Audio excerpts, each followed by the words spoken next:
Muy buenas tardes, bienvenidos a una nueva emisión de nuestro ciclo de Prevención TV, 11ª temporada en el aire. Vamos a seguir en el día de hoy hablando de lo que son los factores de riesgos, de las ventanas terapéuticas y de las distintas modificaciones que se juegan en tiempo en función de estas ventanas. Así que luego de un breve corte estamos con Javier iniciando el programa.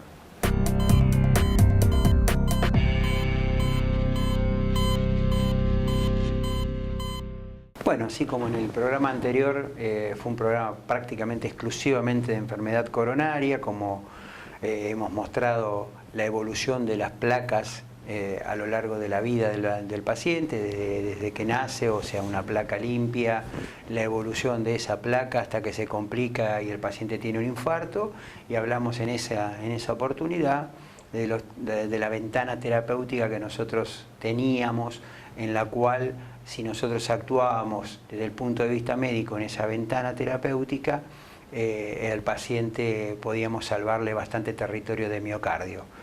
El tema que hoy vamos a abordar, que si bien lo tocamos tangencialmente en el programa que pasó, pero hoy lo vamos a ver con más detenimiento, es el tema del accidente cerebrovascular. Así que, Fer, ¿por qué no me definís lo que es un accidente cerebrovascular y qué características puede presentar un paciente que tiene o está empezando a cursar un ACV, como para que la familia se alerte de eso? Uno podría tomar de entrada las palabras de nuestro neurocirujano de referencia y decir que no es un accidente desde el mismo momento en que puede evitarse, ¿no? Él prefiere hablar de ataque en vez de accidente y creo que tiene razón. Pero como el grueso de la gente lo conoce como accidente cerebrovascular, a pesar de que Rolando tiene razón, vamos a mantener la terminología. En realidad, en relación al accidente cerebrovascular, nos interesan los factores de riesgo mucho, porque pueden actuar de dos formas muy distintas. Si uno considera dentro de esos factores de riesgo la hipertensión arterial como fenómeno aislado, bueno, puede que tengamos un accidente cerebrovascular de carácter hemorrágico. En cambio, si uno considera el resto de los factores de riesgo o la hipertensión incluida dentro del resto de los factores de riesgo, diabetes, colesterol, tabaquismo, probablemente el ACV sea isquémico, sea transitorio o no. Una tercera característica de accidente cerebrovascular que tiene relación directa con el corazón es lo que nosotros conocemos como el ACV embólico, que se asocia a una arritmia que se llama fibrilación auricular. Para tratar de ordenarnos, cuando uno habla de un accidente cerebrovascular hemorrágico, uno está hablando de que un golpe de presión, en definitiva de alguna manera, rompió una arteria. La sangre fluye a través de esa ruptura, sale a presión justamente, y nuestro cerebro no es el cerebro de una vaca que ustedes ven en una carnicería. Nuestro cerebro es gelatina, la sangre sale a presión, rompe todo lo que encuentra alrededor y tras cartón de esto el cerebro se defiende tratando de hacer un proceso inflamatorio que conocemos en definitiva como edema, y de ese cóctel puede salir que, digamos, tengamos mayor o menor grado de secuela, porque en el momento del sangrado no podemos saber con precisión absoluta qué es lo que se va a romper. Podemos intentar contenerlo, podemos tratar el edema posterior, pero siempre, después de explicar los distintos tipos de ACV, lo que quiero dejar claro es que hay una ventana terapéutica dentro de la cual uno se tiene que mover para evitar justamente mayores complicaciones. El segundo tipo del ACV es ese ACV donde se nos tapó una arteria. No se rompió, se tapó. Esto es lo que nosotros conocemos como ACV isquémico. Ustedes han visto en el programa anterior una maqueta de una arteria. Dentro de esa arteria Javier mostró a lo largo de las distintas etapas de la vida cómo se va llenando de colesterol, cómo se va esa arteria dentro de a poco, en cámara lenta, digamos, obstruyéndose, hasta que llega un momento en que la sangre no fluye. Esa placa se puede romper y generar un tapón de golpe. Esa placa puede en cambio seguir creciendo lentamente y taparlo definitivamente. Piensen que dentro de nuestro cuerpo hay arterias de diferentes calibres, hay distintas ramificaciones. Se dice que hay más de 5.000 kilómetros de arteria dentro de nuestro cuerpo, y que en definitiva Todas tienen diferente grosor. Intracraneano, una arteria puede llegar a tener el grosor de un pelo. Si se tapa una arteria a ese nivel, del grosor de un pelo, por supuesto no hay solución. Hay que tratar el factor de riesgo previamente. Si la arteria es más gruesa, en definitiva, dependiendo de cuál sea la arteria, sí puede haber solución y una vez más dependemos de la ventana terapéutica.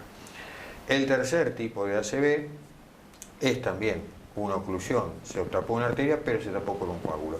¿De dónde viene ese coágulo? Ese coágulo puede venir de un montón de lugares, pero dependiendo fundamentalmente de la edad y de las características del corazón, lo más habitual es que venga del corazón, que venga de las aurículas cardíacas y que lo produzca una arteria que se llama fibrilación auricular. Una arritmia. Una arritmia. Esa arritmia, en definitiva, poco común a los 25 años, donde uno ya habla de 100.000, 10.000, 50.000, según la población que esté analizando. Cuando uno ya cruza determinados grupos etarios, por ejemplo los 70, 75 años, uno ya empieza a hablar de por ciento.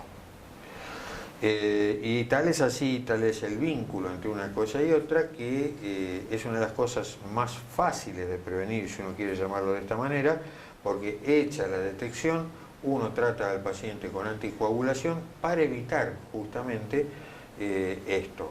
Hay distintos tipos de anticoagulantes, hay algunos con los cuales hay que concurrir al hematólogo sí o sí y hacer controles mensuales, hay otros más modernos que no requieren esto, pero cada paciente es un caso individual y hay que juzgar el tipo de anticoagulación en función de ese caso individual. Bueno, planteados los tipos de ACV, no sé si querías decir algo más, te corté. No, uno puede eventualmente, sigue con lo que sigue cuando retomamos los tipos de ACV, no es problema. Bueno, planteados los distintos tipos de ACV, volvemos a lo que habíamos hablado con la enfermedad coronaria, que son la ventana terapéutica que nosotros tenemos como para ser lo más efectivos posibles para minimizar el daño que el ACV puede crearle al paciente. Esa ventana terapéutica, nosotros cuando hablamos de enfermedad coronaria hablamos de 6 horas. En el ACV es mucho menos, es la mitad, son 3 horas exactamente. Y esto tiene una explicación muy clara. Cada minuto que el paciente está con ACV o trombótico, de la característica que sea, hay un territorio que se está muriendo. Entonces, obviamente que esto si nos dejamos pasar, obviamente el daño cerebral que va a tener un impacto muy importante. Por lo tanto, si usted sabe que el paciente está anticoagulado o no, o tiene una arritmia crónica y aparece con una desviación de la boca o con una dificultad para levantar el brazo, o no puede sonreír, o nosotros vemos que la facie está torcida, la boca se tuerce hacia un lado, hacia el otro, que tiene dificultades al hablar y al deambular no puede o arrastra alguna pierna, ahí automáticamente, ustedes viendo esa sintomatología, no pierden tiempo y se van a un lugar donde haya la posibilidad de hacer rápidamente una tomografía, porque la tomografía nos va a dividir las aguas, no va a hablar si ese ACV es un ACV trombótico y hay un trombo que podríamos llegar a disolverlo o a retirarlo a través de la neurocirugía, o si estamos en presencia de un ACV hemorrágico, que es mucho más difícil por ahí de controlar, y el pronóstico obviamente es más ominoso el del ACV hemorrágico que el del ACV trombótico.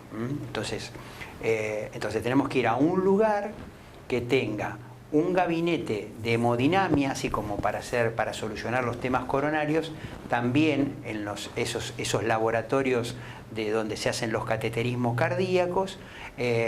También tenemos especialistas que se dedican exclusivamente, o sea, neurocirujanos e intervencionistas, que se dedican, por ejemplo, en el caso del hipotético que haya un trombo, que nosotros ya lo vimos en la tomografía, él hace una arteriografía, rápidamente detecta el trombo y a través de elementos especiales que tiene el neurointervencionista, puede retirar ese coágulo que está provocando toda esta sintomatología, y probablemente cuanto más rápido nosotros liberemos la arteria de ese coágulo, menos secuelas le va a quedar al paciente.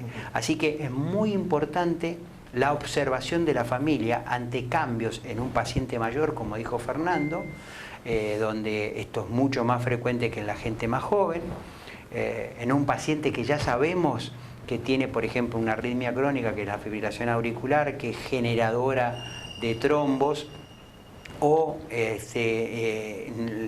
puede haberse olvidado de la anticoagulación. En algunos casos sucede que los pacientes por ahí no le dan la importancia que tiene la anticoagulación y por ahí pasa un día o 2 días y no se acordó de tomar la pastilla, y por ahí esos 2 días son claves para que un coagulito que anda dando vueltas por ahí o está en la pierna y se desprende, haga un accidente cerebrovascular. Ya nos están haciendo algunas señales, así que vamos a un breve corte y continuamos con el tema de ACV, su terapéutica, y hablamos un poquito del neurointervencionismo, que es muy interesante porque digamos que es una cosa relativamente nueva para los accidentes cerebrovasculares. Breve corte y continuamos con el programa.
Bueno, volvemos del corte entonces. Javi, quiero que repitas eso de por qué es importante actuar rápidamente, que refresques eso del qué pasa con las neuronas con cada minuto que perdemos. Claro, el impacto es tremendo porque en cada minuto se pierden 8 millones de neuronas.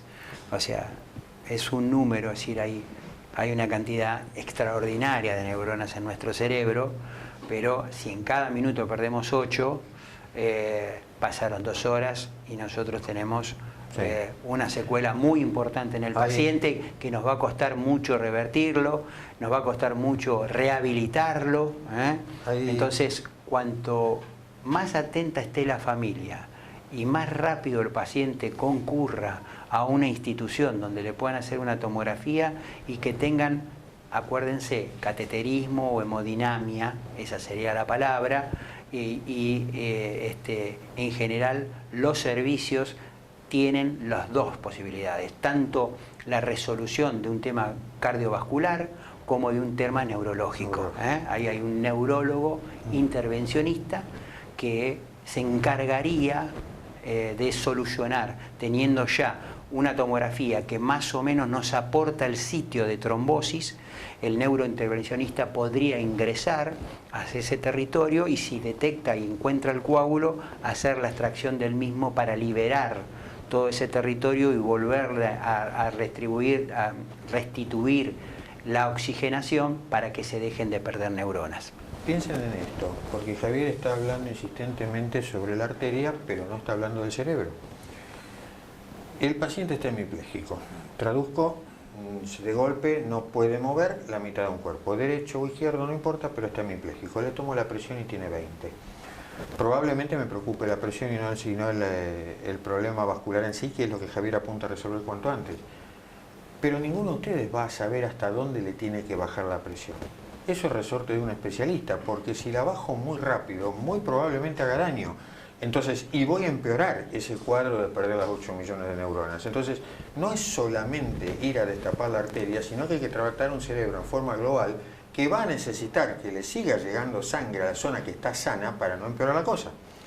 Porque todos ustedes tienen que saber que alrededor de ese cerebro que se está muriendo hay una zona que se puede morir y que puedo salvar. Esa es la razón por la que uno destapa la arteria. Vamos a salvar todo lo que podemos salvar Y cuanto más precoz, más terreno vamos a salvar. Hay un detalle más, porque no hablé al principio de un tipo de ACV que es, o lo nombré al pasar, que es la isquemia cerebral transitoria. Papá o mamá estuvieron duros unos minutos, tenían 20 de presión, bajó la presión y de golpe el viejo recuperó la pierna, recuperó y habla y camina como si no hubiera pasado nada. Esos pacientes que se quedan como ausentes, tildados. Correcto, otra manera de presentarse. Esa es otra manera de presentarse. Y después, sí, ¿pero qué te pasó? ¿De qué me estás hablando? El paciente se dice, ¿de qué me estás hablando? No, que te quedaste, no podías hablar, tenías la mirada fija y no respondías, bueno, te hablábamos eso, y no respondíamos. Eso es más frecuente de lo que uno piensa. Eso uno lo puede tomar como una especie de aviso, pero se recuperó, anda bien con la aspirina. No hay que confiarse, ir al centro que tiene todos los recursos, como dijo Javier igual, porque hoy me pasó esto y se recuperó. La semana que viene la siguiente, la tercera tengo la ACV constituido y se quedó hemipléjico. Entonces, lo que hay que hacer, ni bien pasa eso, es exactamente lo mismo, porque durante años lo tratamos con aspirina, pastillas para el colesterol, lo esperamos. No es así. Hay que ser agresivo. Sabemos que el problema está, no tenemos idea exactamente de qué arteria es la responsable, pero sí sabemos que no está totalmente obstruida, por eso va y viene, tiene algo que va y viene que no se termina todavía de afirmar. Bueno, hay que pasar por el centro de hemodinamia que tenga la capacidad de un neurointervencionista que detecte dónde está el problema y que lo maneje de acuerdo a conveniencia, si tiene que aspirar algún coágulo que se está formando, si tiene que colocar algún stent, bueno, dependerá de la arteria que se trate y del lugar.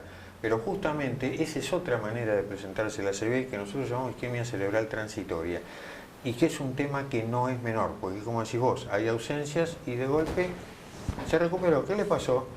Tené cuidado, no lo subestimes, hay una arteria que no se terminó de tapar, se está por tapar, que no es lo mismo, y podemos hacer algo si llegamos antes.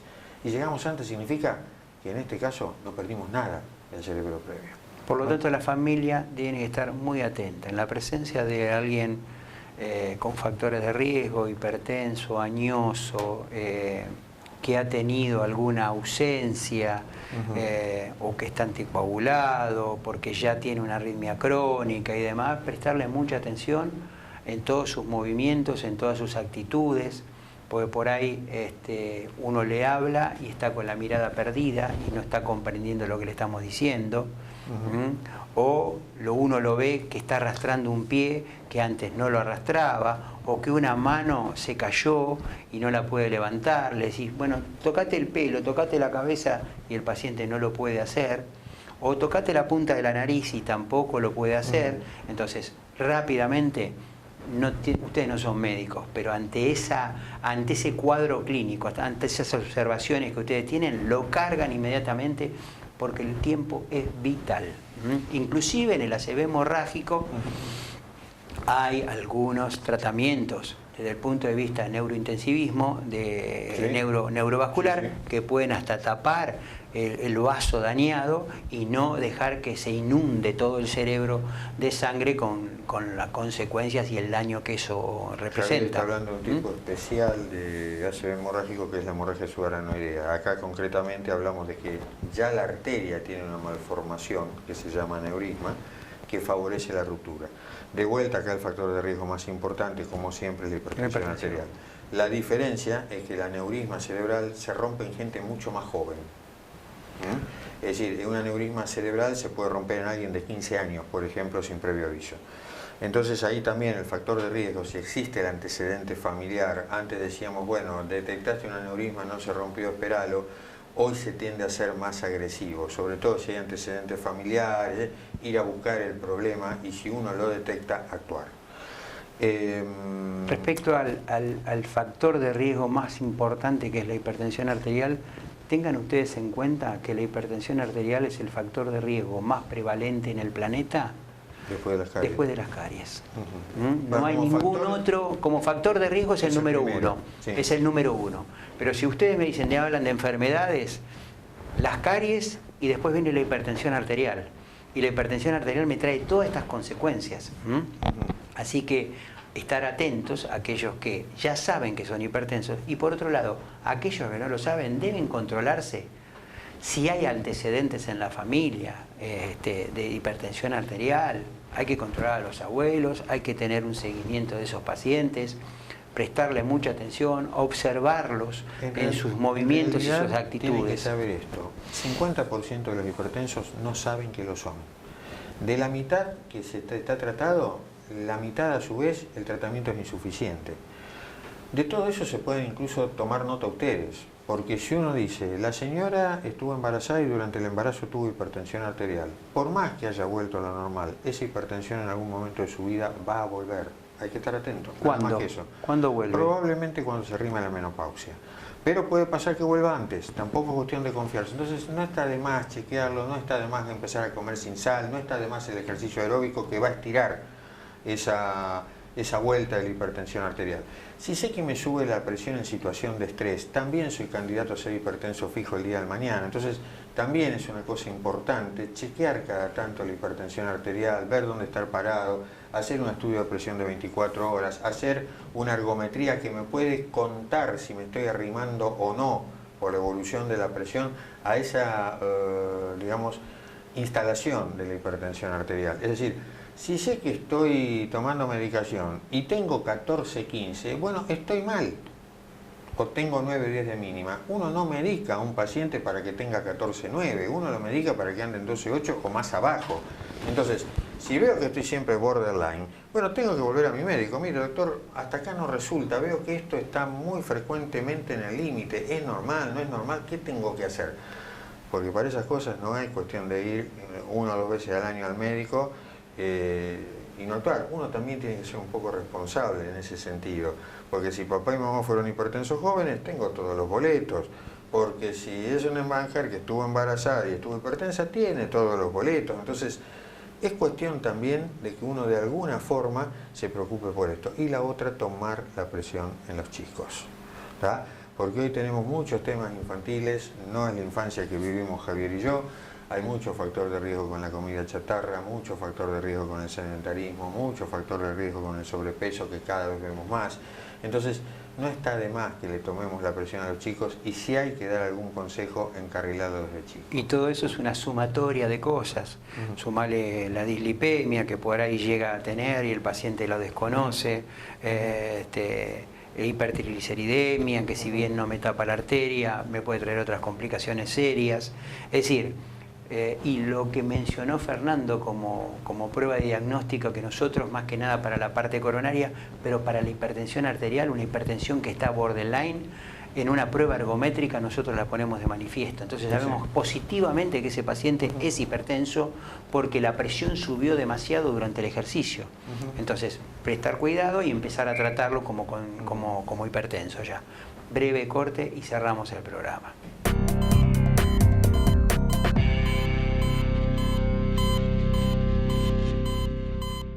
Llegamos así al final de la edición de hoy, esperamos que haya sido útil, esperamos que les haya gustado, deseándole una feliz semana y esperándolo una vez más dentro de 7 días, no hay más nada que decir.